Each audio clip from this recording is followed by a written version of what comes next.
I didn't pick up. Sorry for that. It's not because you're not important. It's just some of the guys were coming in quickly. It was nice to see a few faces and welcome. I hope you can all hear me. I will take my face off when people start talking. Um, right, this committee, this meeting, we've got an hour. We don't want to stretch it too long. We had a meeting last year, roughly the same time before our friend COVID came, and I battled to get an agenda going. And then I thought, well, let me take the minutes and basically repeat them. So what I'm going to suggest is um, that we all and the agenda it was available on the link. No collusion. ASPASA is very strong about no collusion. So we're not talking about markets. We're talking about problems. And then the general rules for Microsoft Teams is that we mute and we raise our hand and we drop our faces. So somebody's got a thing that's open. Hopefully they will pick that up.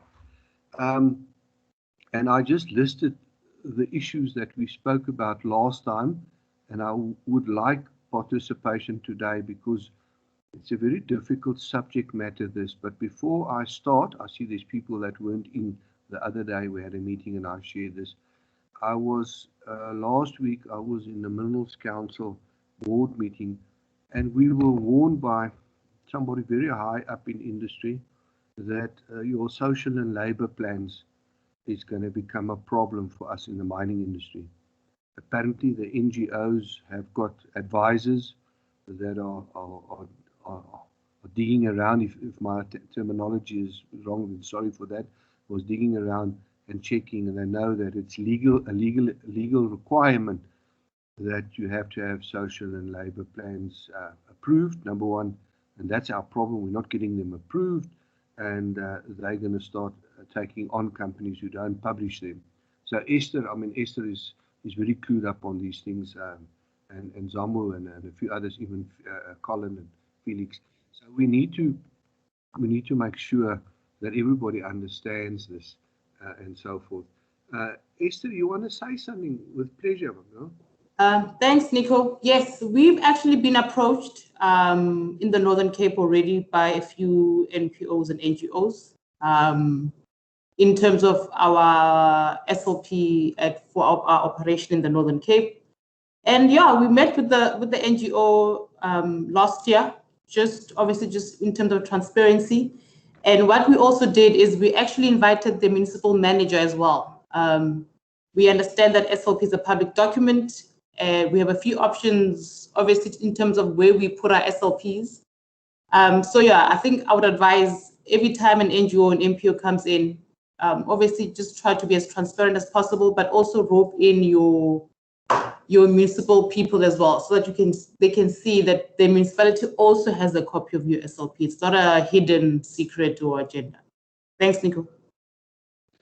Esther, may I ask you, is there I don't know what you call it, but maybe a little tick sheet, a little thing that we could produce as a SPASA and share with the members and say, check these little things, which from experience that you've got, because I think you're one of the forerunners in this field. Maybe Felix can help us.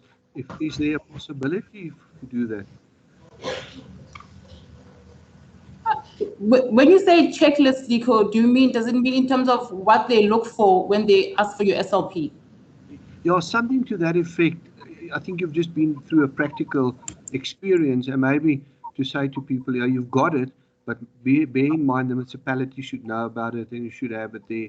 Because we were talking about it, and sorry, I'm interrupting myself. We were talking about it the other day in the environmental subcommittee, and we said that's why we want to change our environmental audits so that we can help train, and train is also the wrong word, train managers.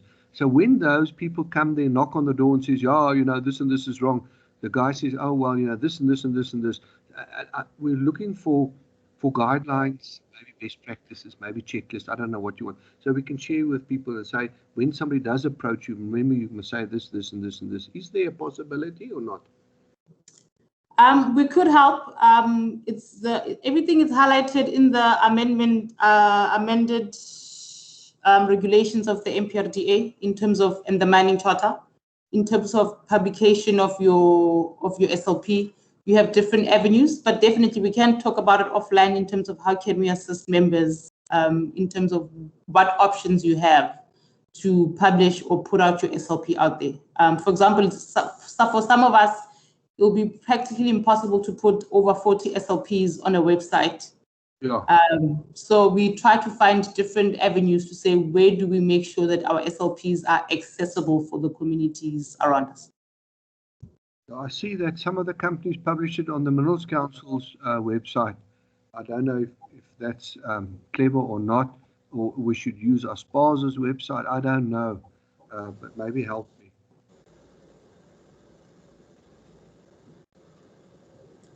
I don't know, maybe everybody else can chip in. I don't know. Yeah, it's going to be quite difficult to put, like, I think for us as well, having different approved SLPs at different times and making sure that they're all online at a certain time. So what we advise is obviously libraries, municipal offices. But yeah, I think we can discuss different options that you can actually use instead of just saying, I had actually engagement with one of the NGOs to say, for me, you can't expect me to put all my 40 SLPs online. It just doesn't, practically, it won't make sense. So we've found solutions for us in our local communities to put or publish our SLPs. Thanks, Nico. And do you publish the whole SLP, or do you summarize it? Is there a shorter way of doing it or not? You're not allowed to do that, or what? The whole SLP, Nico. Okay. Maybe that portion that you mentioned, that revision in the law, maybe if you've got that at some stage, just pop it through to me, so we'll send it out again with a note and say, just remind it that this is what it says, because not everybody has got it with it. Ramo, you want to also say something? Yeah, thank you on that. Thank you on that side, Nika. I do agree with possibly publicizing them at the municipal library, and maybe when we have our LED meetings with municipalities, we request that, depending on the size of the mine in that particular town, that you can have sort of maybe a notice board where you can publicize your SLP with certain opportunities specifically related to learnerships, portable skills, and other related training programs that a mining company may provide within their area. However, when it comes to publicizing the entire SLP, there's certain information which may be sensitive for, you don't want to make it available, like contact details of all your directors and so forth. So that information you may withhold. I would advise so.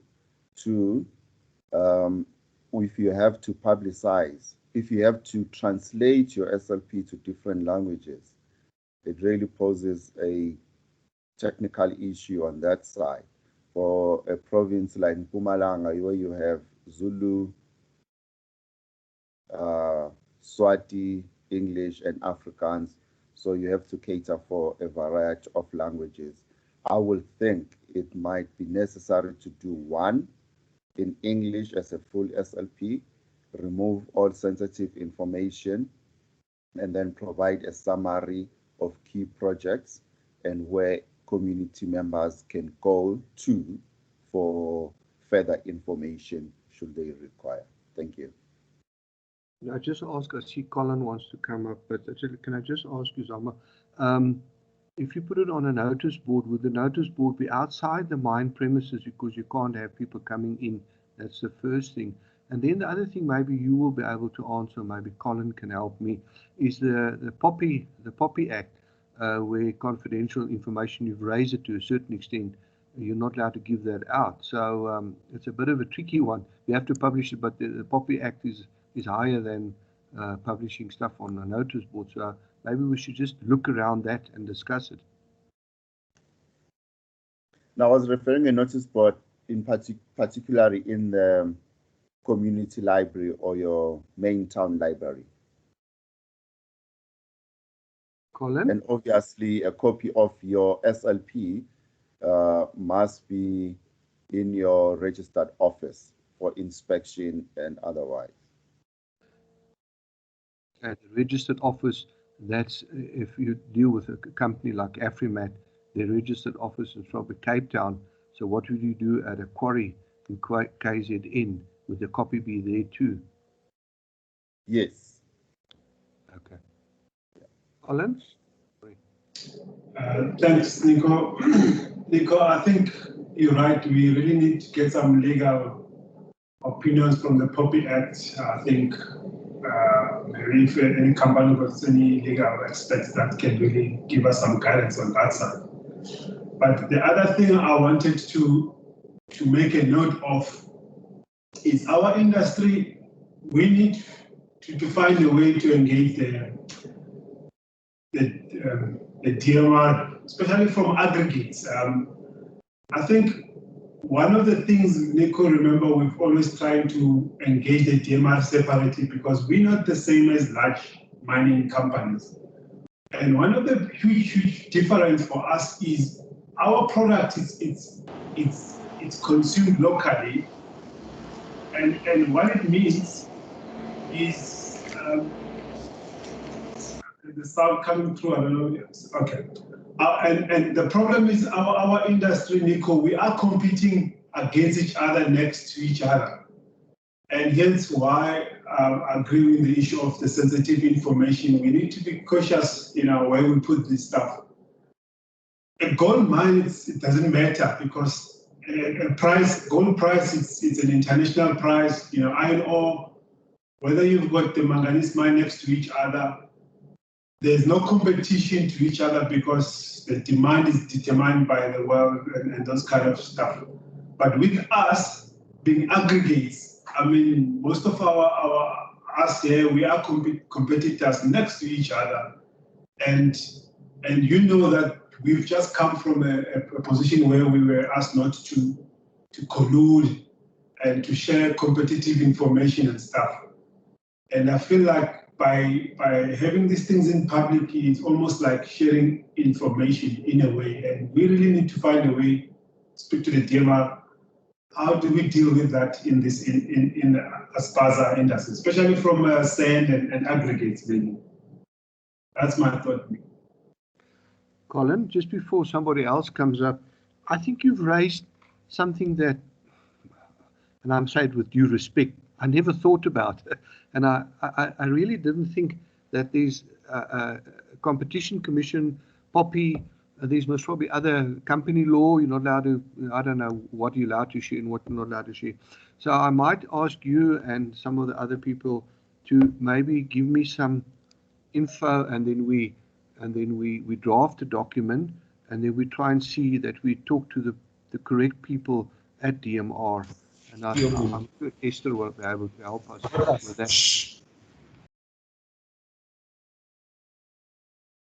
Is that all right? Sorry, Colin, your hand's up. Felix, your hand's up. Sorry. Hi, Nico. Thank you so much. Nico, just two things that I just wanted to caution as well.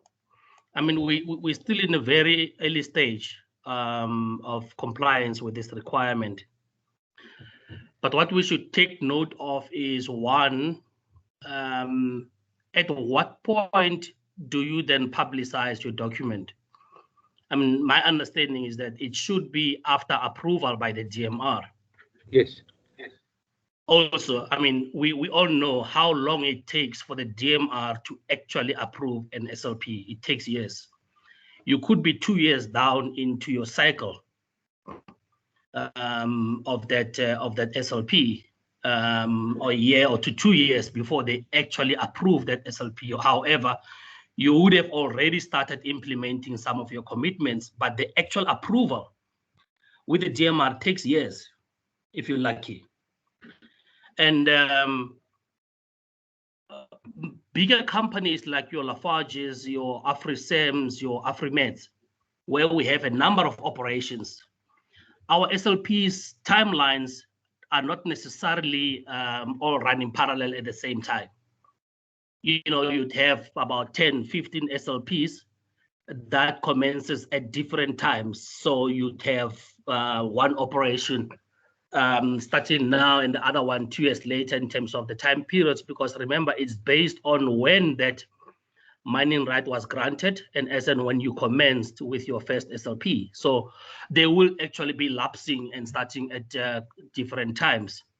So that also complicates the whole matter in terms of putting up the documents at different times, because your timelines are completely different for each and every operation. It's not always the case that your SLPs are starting and ending at the same period for all the quarries.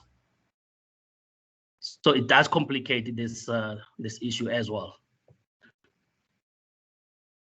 Thank you. You raised something very important. Yeah. Maybe that's something also that we put in our document when we do approach the DMRE. Thanks. Anybody else who wants to make a comment on SLPs? I just started off with that because maybe, and I'm not too, I don't work with these things daily, but to me the SLP thing became a bit of a problem when the Minerals Council raised it, and now you've just confirmed that it is a problem, so we need to pay attention to it. Is there any other thing that we should cover under the SLPs, the Employment Equity Plan? The previous minutes we did make a list, and I've republished them because we forgot in the meantime in the agenda. So maybe I should move on to the mining charter. Is that a problem? Is that something that we should do something about, or that we can get advice on? Because it says that we have to do it annually by the end of March each year, template to be used, and so forth. Sama? No, sorry, he's not here, he's coming in. Zama? Felix? Your hands are still up, sir. Who wants to talk?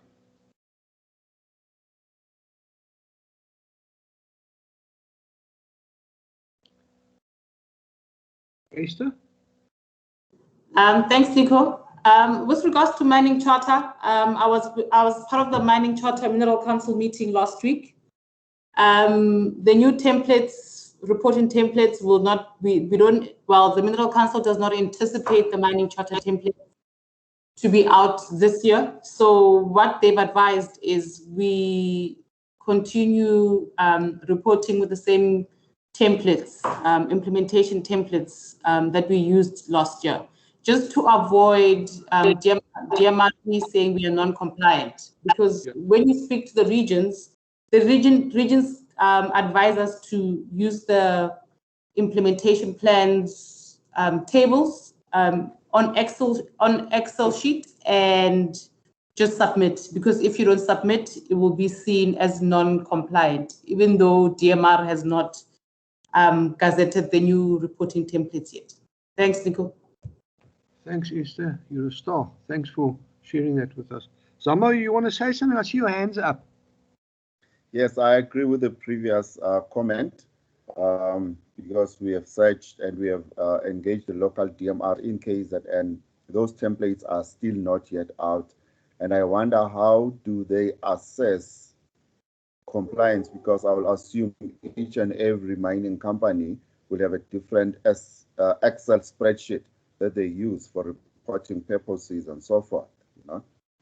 Two is the issue related to uniformity. My issue with regard to uniformity, particularly, is regarding the approach that is being taken by each regional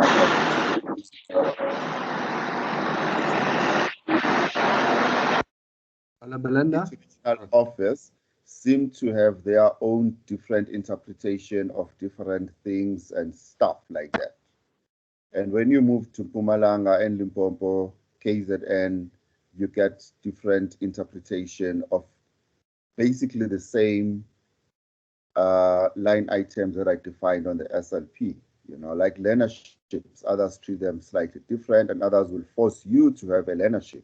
Whereas if you read the current mining charter, you are not forced to run learnerships. They form part of your HRTP program, you know, and you as a mining company may decide whether to implement a learnership or implement a different intervention to a learnership. But in KZN, they have been forcing us. So that interpretation throughout has to be uniform. And we may have to request that uniformity across the aggregates, you know, to be confirmed, you know, so that we are not painted in the same brush as other big mining houses that have the capacity to run all other human resource programs in their SLP. Thank you.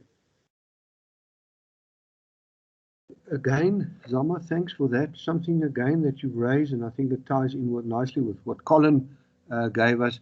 Maybe this is also something that we put in that report that we're going to take up with the DMR at a very high level, because if each one is evaluating it differently in each region, then yeah, that's very difficult to operate like that. Any other comments on mining charter reports? I'm going to call on you in writing later after this meeting to give me some info, and we'll put it together, and then I'll share it with everybody before we send it up. I know Esther, and maybe we'll also use the Minerals Council to, sorry, to just put this phone off, the Minerals Council to assist us, because we did have discussions with the DMRE in regard to small mines. I went there with the diamond guys and the clay brick people, but nothing has come out of that, and the Minerals Council was driving it, but I need to follow up on that. Can I move to training and skills development on the agenda?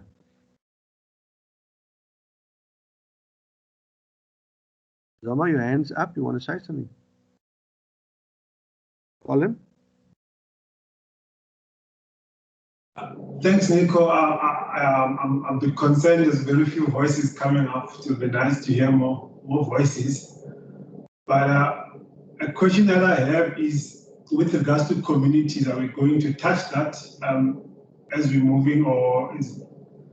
I feel it's one of the most important topic we need to put in this whole discussion. I don't know whether you've got it later down, or can we discuss before you move to training and development? I think 4.6 on the agenda, establishment of forums. Should we cover it under that? Okay, that's fine. I'll wait for that. Thanks. Yeah, then we cover it there because it's.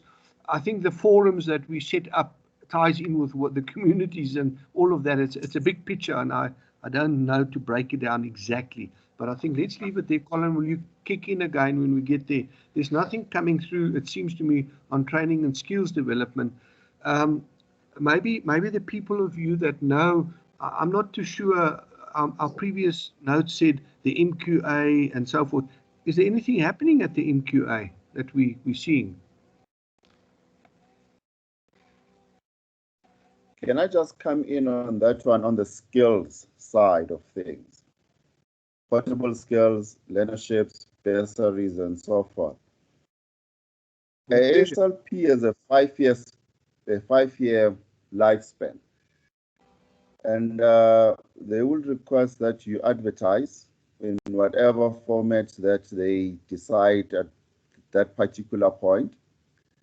But it's impossible for us to confirm, especially year 1, that in year 5, we will recruit people that are engineering or teaching or nursing or whatever in terms of academic fields.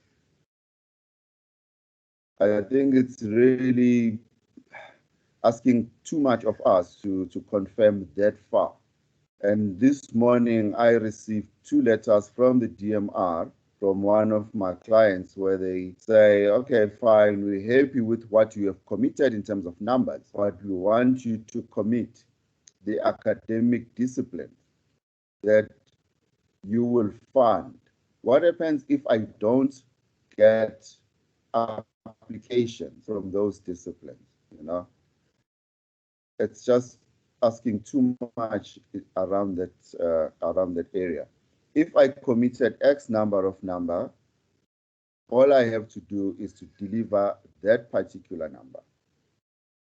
And the economy and the needs of the industry changes every year. 2024, we could be faced by something totally different within the industry. New technology may come in, and we may want to invest in new technology that is available academically. And now we have stuck that we had committed to medical or other in the other sectors. Yeah. Thank you. It's another problem that we need to address. Anybody else on Colin? I don't know if you want to say something under this item 4.4, training and skills development. I see your hands up. Thanks again, Nico. Nico, one of the things maybe just to add there from my side, my thinking is, I think as an industry, we can do better in working together. You know, once again, our minds are small, our operations are quite, very, very small. It's always a mission for a mine that's got 10 people or 8 people to get a service provider and really do an effective job in these areas. So I always want to encourage that the DMR have when we were busy with the mining charter, if you remember, Nico, we have managed to get exemptions for small mines in terms of thresholds. And so the DMR encourages us to work together in some areas. And I think those things can really save us money. Just to give you a simple example, if you're doing AVET training or AET, the new AET, you have to get a teacher for 1 or 2 people might be an expensive process for a poor sand mine. But if you're collaborating with other guys around you, where you still get 1 teacher, but it's for a number of companies, you actually can do more and bring more people without having to spend more money. I still think for me it's all about more people benefiting than just throwing money sometimes in these things and not seeing where the results are. So if we can try more and more doing that, I think we can achieve more as we collaborate. And even sharing service providers in our areas that are doing great work. That's my thought. Colin, just before I go on to the next speaker, I think I agree with you, and that's why you'll see we've started a body for young professionals, because 1 or 2 of the companies, and it was big members, who asked us to start developing young professionals, because we have a problem with that too. What you're raising is another level, maybe a lower down level, ABET training and so forth. Again, the big mines, Sishen, they do it on the site and they do it every Saturday or whatever, so they don't have a problem. But we are small, we're all over the place. So maybe we should coordinate it, and again, I will offline contact you, and maybe we have some more ideas and stuff, and how we're going to do it, and who we can get as a service provider who gives us a special fee or whatever, and we all work together. Thanks for that, Colin. Martina, you are next. Martina?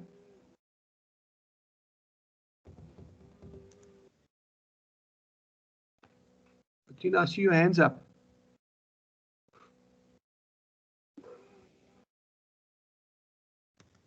No. Okay, anybody else?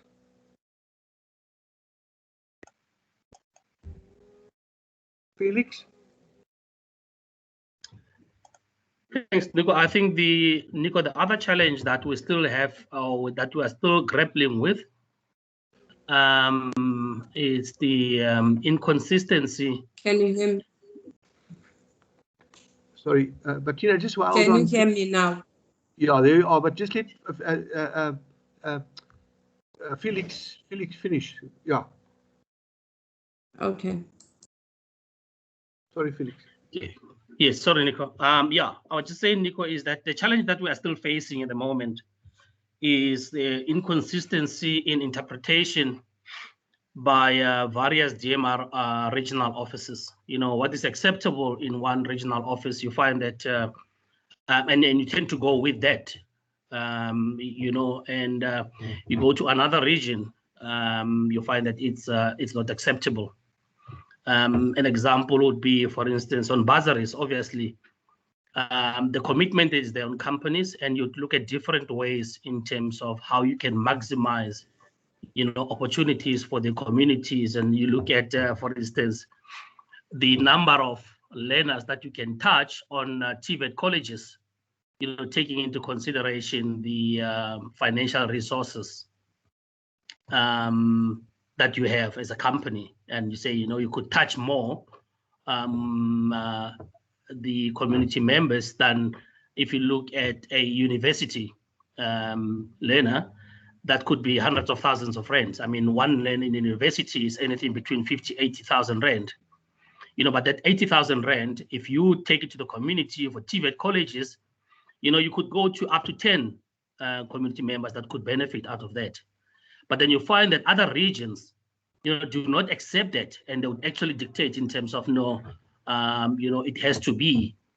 Don't worry about the FET colleges. I mean, I've had instances in one of the regions where they actually rejected that.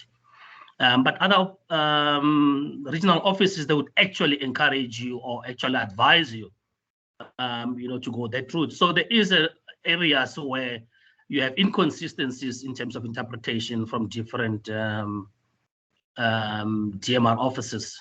And obviously, as companies, you probably would go for a particular strategy that you want to implement across, but then you find that you have to adapt that per region based on the requirements from a particular region. Thanks. It makes sense. I will say something about it now. Felix, once Martina has now got her voice up and her face up, so let's hear from her. Okay, yes, hi everyone. I just wanted to give advice in terms of the SLP, whereby I had one of the speakers saying that once you have done your commitment, you are being forced to complete all or achieve all your commitment. But the DMR, I'm working with the DMR from Gauteng region, and we haven't come across any difficulties or challenges when dealing with them.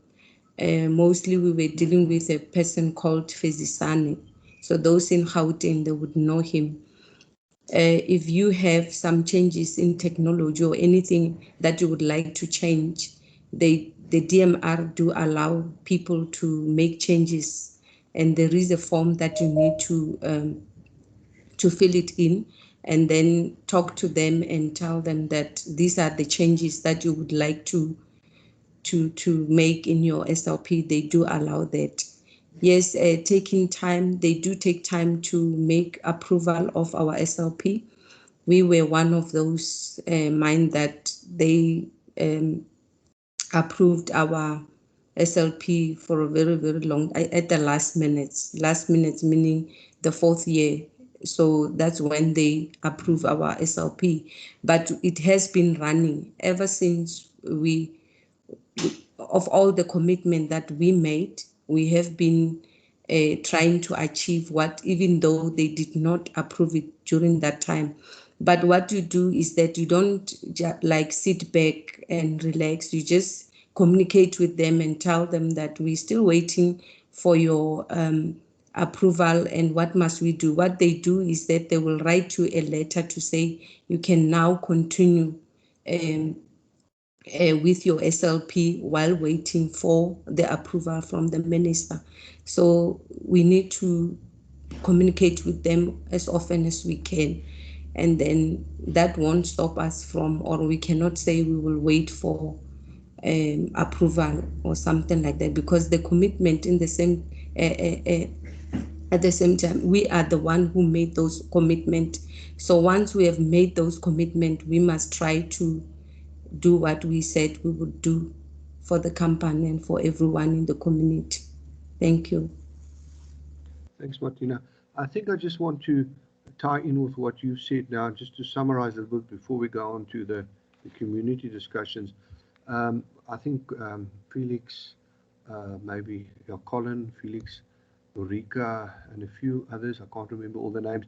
We went to see the Minister of the Department of Mineral Energy, the two advisors, and they said we need to talk to the regional offices. And I've put in my strategic plan that we need to contact them this year, and we'll have Teams meetings. We don't have to schlep through the country. We'll have team meetings.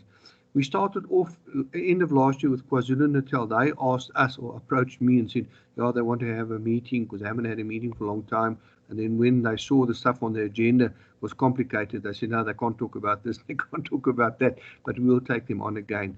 But what I want to suggest is that we draft a document that we send to the regional offices, and I have to ask you to give me the contact person because the people are also changing around. And we say, and then we ask for a Teams meeting, and you all can slot in. Some of you only work with Gauteng, but many companies work with 2 or 3 or 4 provinces. And maybe we have a proper agenda, and we say we want to talk about some of these things. I think Samo and even Colin has raised some of the stuff where we're not getting uniformity, we're not getting answers. And I think one of the things is that we have to make it clear to them that with NGOs now starting to, if you want to call it, bully us, that they have to approve these things and get going with it. So is that something that you agree to participate and help me with, and we get these discussions? Because the minister's 2 advisors said once we've discussed these things with the regional offices of the DMRE and there's still problems, we bring the problems back to them. So we first have to unfortunately go out and maybe communicate in regional, because it seems to me that it's in regional areas where the problems lie. Any comments on that, or any approval, or saying no, we shouldn't do that? But we do that as ASPASA. Zama? I think I would appreciate if we do it as ASPASA. On my side, I represent a couple of clients where I have received different interpretations from one particular or similar officials from the DMR. And if we do it as ASPASA, it will protect the interest and the identity of those particular clients and so forth, and we can work as a collective around that. Okay. So at this stage, I think as ASPASA officials or consultants working with some of the clients, it will be prudent of us to tackle this head on. I have heard that the Northern Cape seemed to have a very smooth relationship with the mining companies, especially ASPASA members, where meetings are called to discuss approaches and definitions, interpretations. So then there is no misunderstanding, because with our case, there's always a misunderstanding of everything that we try to do. Sometimes they'll say, if the community wants it and you think it will add value to that particular community, go for it. You present it, then they say, no, we don't like it. Okay. So it's important that we get that through. Yeah. Thanks, and, last one, so on the mining charter, towards the end or at some point, let us talk about procurement, as a standalone topic as well. Thank you. Right. I will knock something rough together, and then I'll share it with you guys, and then you can add in. We'll start a document that at least if we have a document, then we can ask for meetings with the regional offices. Right. I think our time is also starting to run, but I don't want to skip the issue that Colin raised, and this whole thing about, I don't know exactly what it is, but communities and so forth. So let's just spend some time on that. Colin, I don't know if you want to kick off for us. Thanks, Nico. Nico, I think one of the biggest challenges with our industry, it's something that's really obviously is entangled in the entire economy, which is not doing well. And if you look at, because of high unemployment, that's my perception now, is the national population will want to vent out their frustration somewhere. And normally, mines or quarries, or what you call them, we are always, most of these are the ones who are closer to the communities. And we probably the first in line to express that vent or anger. That's the first part. And then secondly, I think also there are probably companies who have not done justice historically. When we operate in communities, I strongly believe that communities are the same stakeholder as a shareholder, as employees, as customers, and we need to really deal with our stakeholders the same way, and we need to treat them with respect. We are part of the solution of this entire economy in our country when we engage in farm. And I think the history is that the most communities, they don't trust the mining industry for whatever reasons. I'm not an expert to say where's the problem, but we have a huge problem of distrust, and then coupled with that, again, our industry, because it aggregates, our value of our product is so low, Nico and Sandmine, you will know that we should even not be regarded as mines, and yet we are called mines. So you end up operating in communities where when they see a title mine, they assume big money, they assume millions, they assume a lot of money, and therefore the expectations become so high. The expectation in terms of the ownership, the expectation in terms of procurement, and the expectation in terms of service provider, all those things.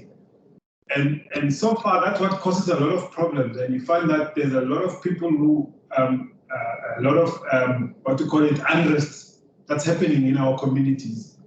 I think over the weekend, I've heard of one mine being taken over by a part of the community that's also disgruntled, which is also another problem. I mean, so I'm throwing a lot of problems at the moment, but there's another issue where we try to engage with the right like authorities in the community, meaning the chiefs, the legal leaders of the communities.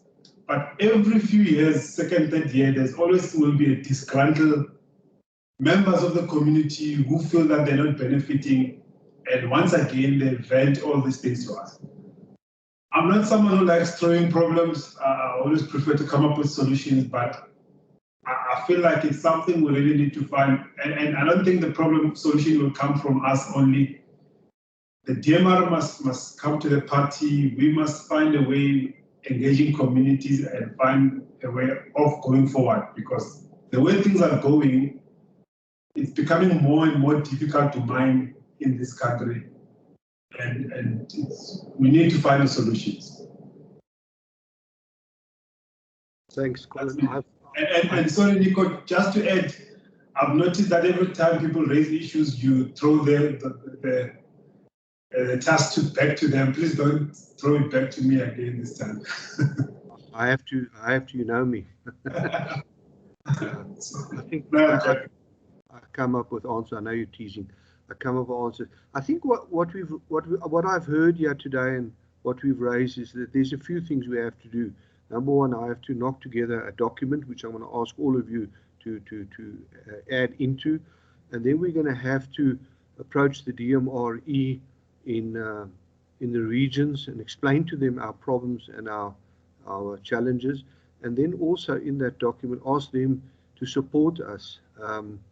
Because I understand when there's a complaint from a community, the DMR tends to take the community side, rightly or wrongly. Apparently the big mines have exactly the same problem. So yeah, So we'll do that. Who else's hands up? I'm just looking at the time now, and we really. Mine is. Sorry, who's up? That's Noriko. My hand's been up. Hello, sorry, Narika, I can't see it, but yeah, you can go, my girl. Okay, thank you.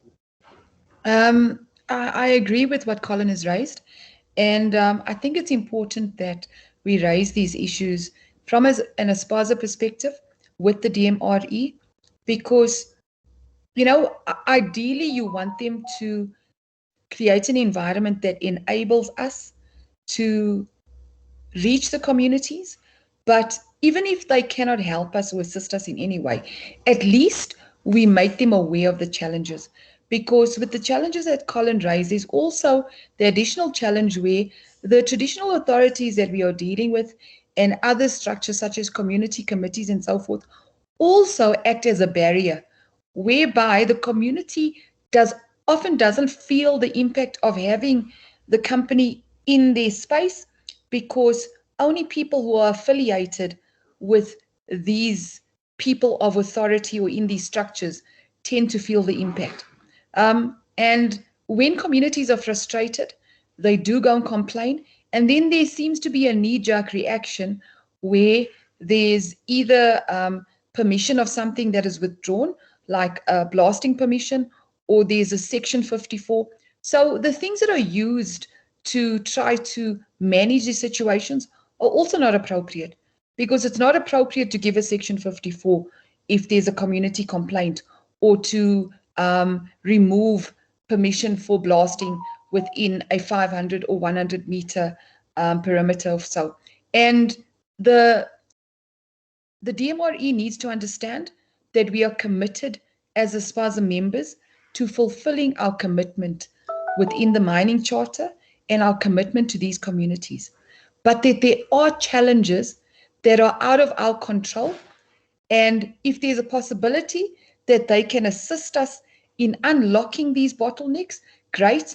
If not, at least if they're aware of them, hopefully their reaction will be different, and they will hear both sides and perhaps even just act as a neutral party that brings the two parties together, so that there's a bit more transparency, and maybe we can force these different structures and traditional authorities to work according to the rules if it's done in a transparent way, where they cannot now direct the contributions in a specific way.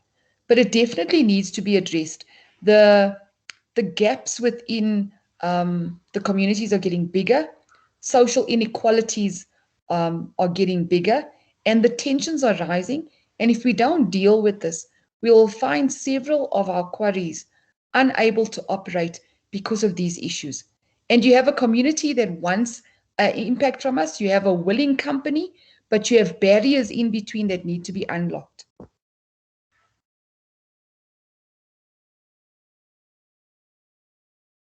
Thanks, Norika. I think you've said it very well. Yes, I mean, I keep on getting last year. The last year was a dead year, but the year before, I went to see the head of economics in KZN, and I told him about the problems we have, and I also explained to him that, for example, SANRAL opens up quarries. Now, the communities do not know that a SANRAL quarry, they see it as a mine, they see it as a quarry, they do what they want to at SANRAL operation, and then we, as the other guys that are, I believe, legally running operations, we get attacked by communities because they say, "Are you guys that are running quarries?" And I explained it to him, and he said, "Yo," he says, "this is a problem," and he will address it. But then we got COVID. So, but I think you've raised a very good thing, and I think one of my focus areas, with the help of you all, except for Colin, I won't ask Colin to help me, but no, I'm joking, is to let's go for this, and I call it social responsibility and so forth, and we'll put a document together. Please, when I do send it out, comment on it, add to it, scratch out, whatever, so that we have something to work from, because I think you're absolutely right, Norika.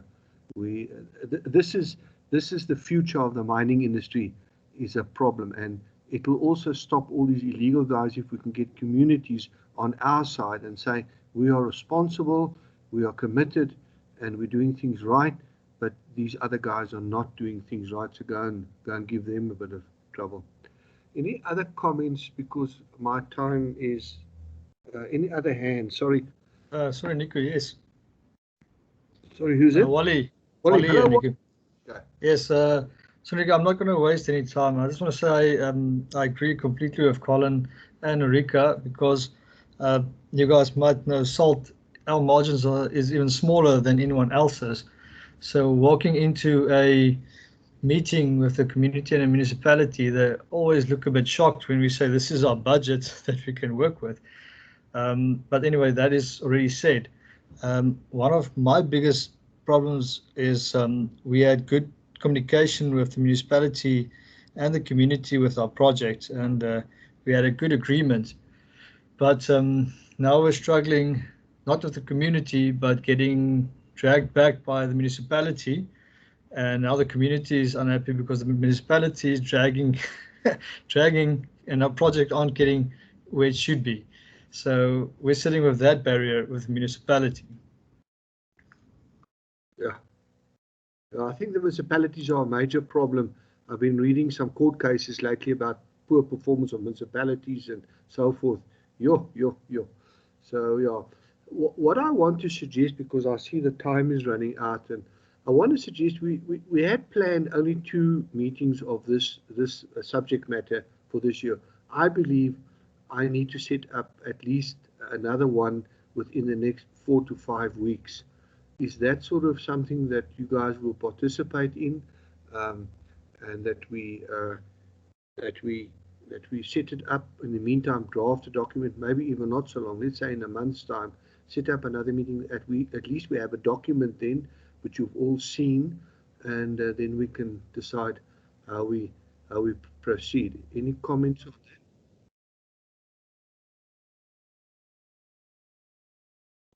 that? I think it's a good idea, Nico. I think, Nico, it's a good idea because January, March, it's when we normally submit our review documents. Okay. So most probably we will expect the DMR to come back to us around about April, May.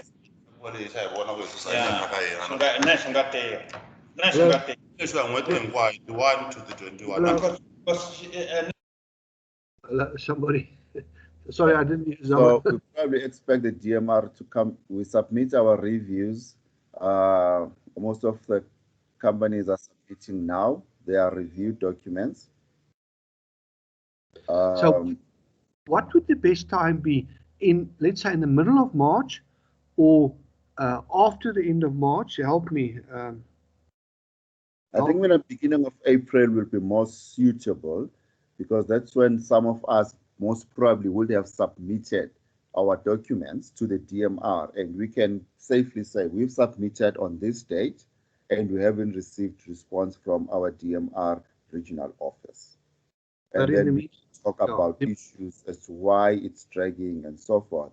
And maybe when you send the agenda, you just remind us to contact our regional officer to say, guys, we submitted on XYZ date. When should we expect, response or approval of the document from your side?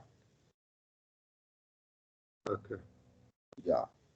So then when we have our interaction, it's based on relatively ongoing stuff that is happening at regional offices and so forth. But on the community side, I would really, really caution us, as much as we may want to open up to as many representatives as possible, try to be, just make sure that you don't open up too much.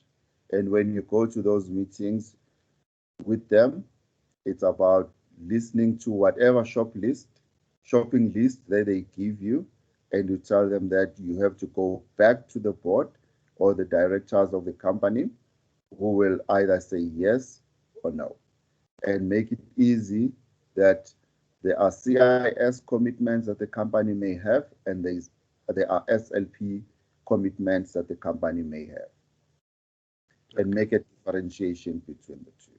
Okay. Otherwise, you're gonna end up becoming another municipality where everyone comes to you as a mining company complaining forever.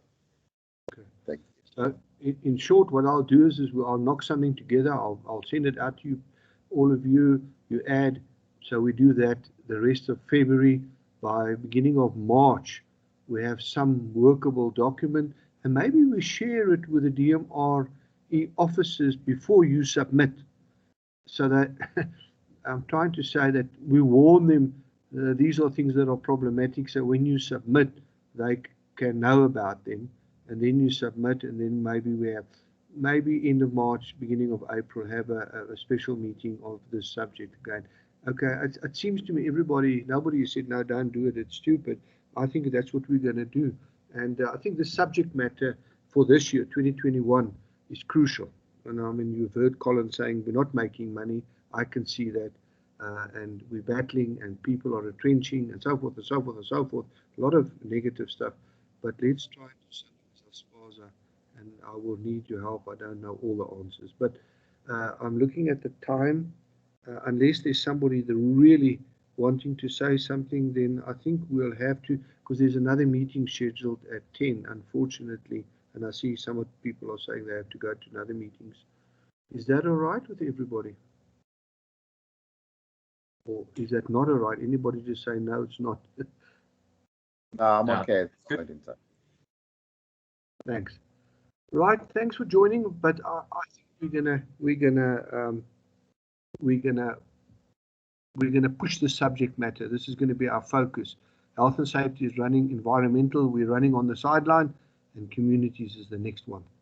Thank you very, very much. And thanks for the people who participated. And yes, let's take it further as we go. Thank you very, very much. This thing is recorded, so we'll send out the recording if you want to look at that or share that with colleagues. Thank you very, very much.